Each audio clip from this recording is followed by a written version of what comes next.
আসসালামু আলাইকুম দর্শক বন্ধুরা, সবাইকে আমার চ্যানেলে স্বাগতম। আমার চ্যানেলের প্রথম ভিডিও হালুয়া রেসিপি। আর এই রেসিপিটি তৈরি করতে লাগছে ছোলার বুট। এটা আমি ভিজিয়ে এটাকে বেছে নিয়েছি।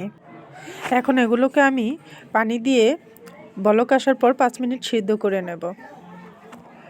5 মিনিট পর যখন এটা সিদ্ধ হয়ে যাবে তখন আমি এটাকে নামিয়ে একদম পানি ঝরিয়ে নেব। আর তারপর আমি একটা শিলপাটায় এটাকে ভালোভাবে মিহি করে বেটে নেব, যাতে কোনো দানা না থাকে। বাটা হয়ে গেলে এবার আমি একটা পাত্রে এগুলোকে উঠিয়ে নেব। এবার উঠিয়ে নেওয়ার পর এর মধ্যে নারিকেল আর চিনি পর্যাপ্ত পরিমাণের দিয়ে আমি রেখে দেব। যেহেতু একা ভিডিও করি, সমস্যা যাতে না হয় সেই জন্য। এবার একটা পাত্রে তেল গরম করে ঘি দিয়ে দিলাম।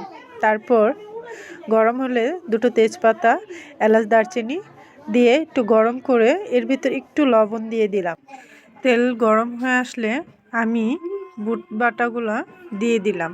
দিয়ে দেওয়ার পর ভালোভাবে এগুলো নেড়েচেড়ে মিশাতে হবে। 10 মিনিট নাড়াচাড়া করে হয়ে গেলে এটাকে একটা পাত্রে নামিয়ে এর ভিতরে থাকা মশলাগুলো ফেলে দিতে হবে। এবার সমান করে বাদাম দিয়ে সাজিয়ে নিলাম।